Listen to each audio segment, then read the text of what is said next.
কতদিন আপনার সামনে আমি বললাম যে মুকসিদুল মুমিনিন বই একটা হেডলাইন আছে যে অবিবাহিত ছেলেমেয়ের পড়া নিষেধ। হেডলাইন যে দেখে সেই পড়ে, তার মানে হেডলাইনই ভুল। তাহলে এই হেডলাইন চলে না, যে দেখে সেই পড়ে।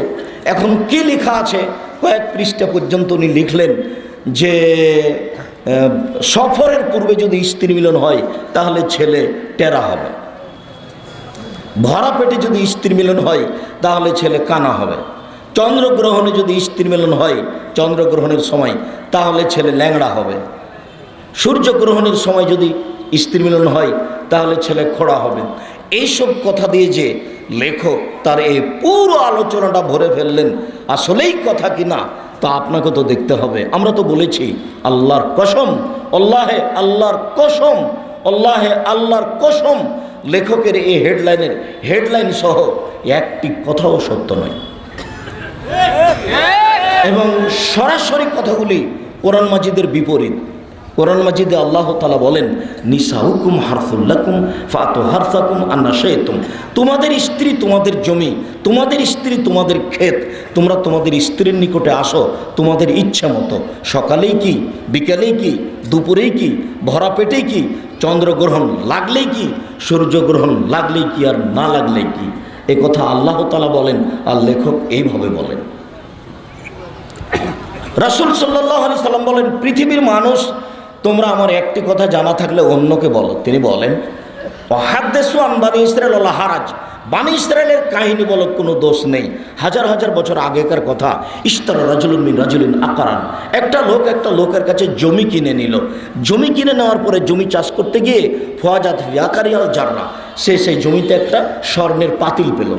এখন স্বর্ণের পাতিলটা নিয়ে জমিকে বিক্রেতাকে বলছে, ইশতারাতু মিনকাল আরদ ওয়াল মাবতা মিনকাল যাহাব, আপনার কাছে আমি জমি কিনে নিয়েছি, স্বর্ণ কিনে নিইনি, অতএব আপনি এই স্বর্ণের পাতিল নেন। তখন জমি বিক্রেতা বলছে, বেতলার জমা ফিহা, জমি বিক্রি করেছি, জমিতে যা ছিল সব কিছু বিক্রি করেছি, আমি স্বর্ণের পাতিল নেব না। তখন জমি ক্রেতাও নেবে না, জমি বিক্রেতাও নেবে না। হাদিস তো বুখারী মুসলিম। এ হলো হাজার হাজার বছর আগেকার কাহিনী। আগেকার কাহিনী হলে কি হবে? সত্য কাহিনী। আল্লাহ রাসূল সাল্লাল্লাহু আলাইহি ওয়াসাল্লাম বললেন, আমার বানি ইসরাঈলের কাহিনী বলে কোনো দোষ নেই।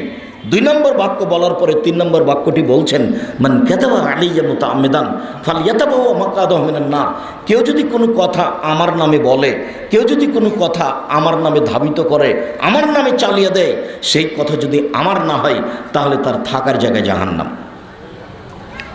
দেশ জুড়ে গতকালকে কত তারিখ ছিল? 12 রবিউল আউয়াল। দেশ জুড়ে সবাই 12 রবিউল আউয়ালে মিলাদুল নবী করলো। মিলাদুল নবী চলবে কি চলবে না এটা আর একটা কথা। আবার আসলেই 12 রবিউল আউয়ালে আল্লাহ রাসূল জন্ম নিলেন না 9 রবিউল আউয়াল রোজ সোমবারে জন্ম নিলেন, এটা আর একটা কথা। কেউ যে একটু বিবেচনা করে না, মনে হচ্ছে একটা পশু প্রাণীর জগৎ। আর চালচরণ আচরণ তো হায়ানার মতো, নির্বাচন করে করে পশু প্রাণীর মতো হয়ে গেছে চরিত্র। বেটা, তোমাকে আমি বলিনি যে তুমি আর এই ফিল্ডে যায় না? তুমি যে মিছিল বের করো, তোমাকে দেখলে আমাকে ঘৃণা লাগে।